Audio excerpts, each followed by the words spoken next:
Students, welcome to our YouTube channel commerce with Kanaujia ma'am. Students, आज की जो हमारी वीडियो है उसका टॉपिक है difference between capital expenditure and revenue expenditure. यानी कि कैपिटल एक्सपेंडिचर और रेवेन्यू एक्सपेंडिचर में क्या क्या डिफरेंसेस हैं इस वीडियो के अंदर हम आज कवर करेंगे। तो चलिए student, without getting late, let's start today's topic, differences between capital expenditure and revenue expenditure.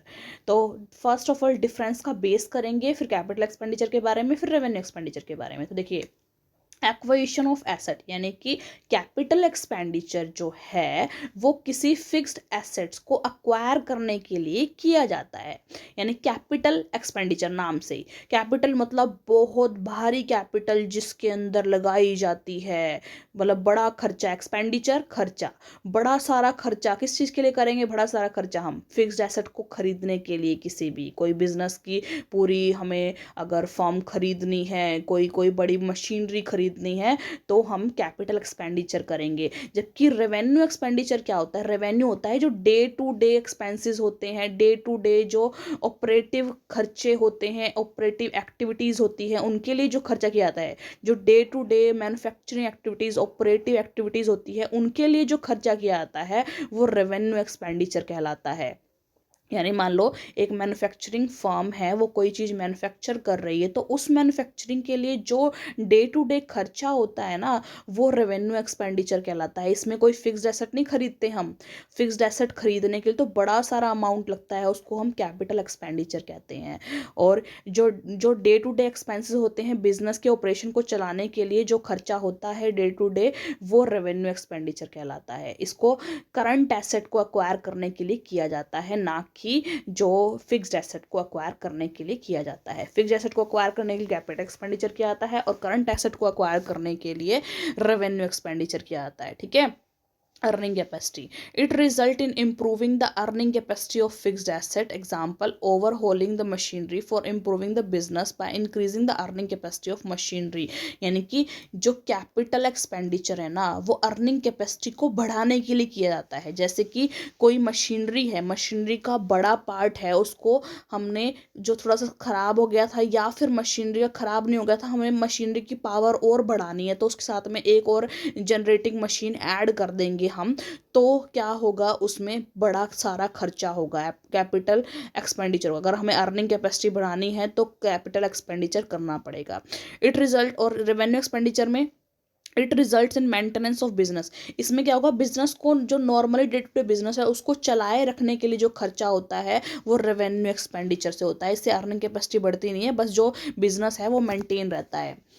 Coast, it represent unexpired cost, cost of benefit to be taken in future. मतलब अनएक्सपायर्ड कोस्ट आती है इसके अंदर, और ऐसा कोस्ट जो कि future में जिससे बेनिफिट आपको मिलता रहेगा, ऐसा कोस्ट है जो कैपिटल एक्सपेंडिचर के लिए किया जाता है। मान लो हम एक मशीनरी खरीद रहे हैं, तो वो सिर्फ अभी के लिए नहीं है, वो हमें बेनिफिट आगे तक, फ्यूचर तक बेनिफिट प्रोवाइड करेगी।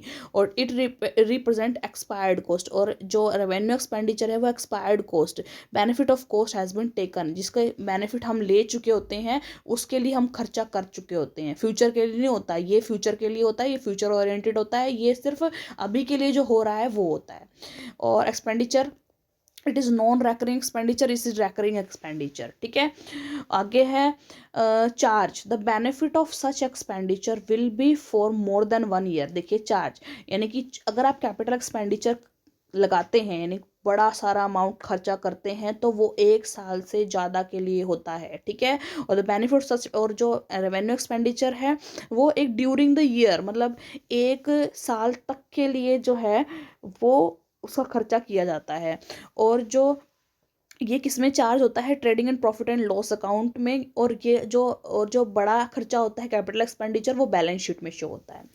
आगे, shown in balance sheet, all items of capital expenditure which are not written off are shown in the balance sheet and as assets are carried forward to the next year. जो भी capital expenditure का खर्चा होता है वो सारा balance sheet में दिखाया जाता है, और इसमें कहाँ दिखाया जाता है? Trading and profit and loss account में, क्योंकि ये करंट, मतलब 1 साल तक के लिए रिलेटेड होता है। आगे देखिए और क्या डिफरेंसेस हैं। Matching the expenses, it is not matched against capital receipt, capital receipt से इसको मैच नहीं कर सकते हो क्योंकि ये बड़ा खर्चा होता है। It is matched against revenue receipt, ये लेकिन जो रेवेन्यू खर्चा होता है वो रेवेन्यू के रिसीट से आप मैच कर सकते हो, इसलिए ये trading and profit and loss account में आता है। Incurrence of expenditure, it may be incurred before the commencement of the business, ये बिजनेस से स्टार्ट होने से पहले पहले ये खर्चे हो जाते हैं। मान लो बिजनेस स्टार्ट करना है तो बिजनेस के लिए एक पूरी बड़ी एक फॉर्म लेनी पड़ेगी, एक इंडस्ट्री खरीदनी पड़ेगी आपको, उसके लिए लैंड लेना पड़ेगा। तो बिफोर कमेंसमेंट ऑफ बिजनेस ये खर्चे हो जाते हैं, लेकिन जो रेवेन्यू एक्सपेंडिचर होते हैं वो कमेंसमेंट ऑफ बिजनेस के बाद होते हैं। जब बिजनेस चलना लग जाता है, जो ऑपरेटिव एक्शन शुरू हो जाते हैं, तब जाके रेवेन्यू एक्सपेंडिचर होता है। तो ये कुछ हमने डिफरेंसेस करे between capital expenditure and revenue expenditure में, कि क्या बेसिक डिफरेंस होता है कैपिटल एक्सपेंडिचर में और रेवेन्यू एक्सपेंडिचर में। ऐसे एक क्वेश्चन आता है कैपिटल रिसीट और रेवेन्यू रिसीट, यानी कि कैपिटल रिसीट यानी बड़ा अमाउंट में जब पैसा आएगा आपके पास वो कैपिटल रिसीट होता है। जब छोटे अमाउंट में रेवेन्यू रिसीट, यानी जब आप जो ऑपरेशन कर रहे हो, यानी कि जो आप वर्क कर रहे हो, मैन्युफैक्चरिंग कर रहे हो, जो डे टू डे ऑपरेशन कर रहे हो, उससे जो पैसा आ रहा है वो रेवेन्यू होता है आपका। और जो कैपिटल रिसीट है वो कभी कभी आता है, साल में 2 साल में कभी कभी आपको जो चीज़ें जो पैसा मिल जाता है ज़्यादा सारे अमाउंट में, यानी कोई हमने एसेट बेची है उससे ज़्यादा हमें फ़ायदा हो गया, तो वो कैपिटल रिसीट कहलाती है। ठीक है, तो ये डिफरेंस हो गया कैपिटल एक्सपेंडिचर और रेवेन्यू एक्सपेंडिचर में। तो आई होप स्टूडेंट जो ये टॉपिक है आपको कैपिटल एक्सपेंडिचर और रेवेन्यू एक्सपेंडिचर में डिफरेंस का, और कैपिटल एक्सपेंडिचर और रेवेन्यू एक्सपेंडिचर क्या होता है, ये आपको यहाँ से समझ में आया होगा और आपका टॉपिक क्लियर हुआ होगा।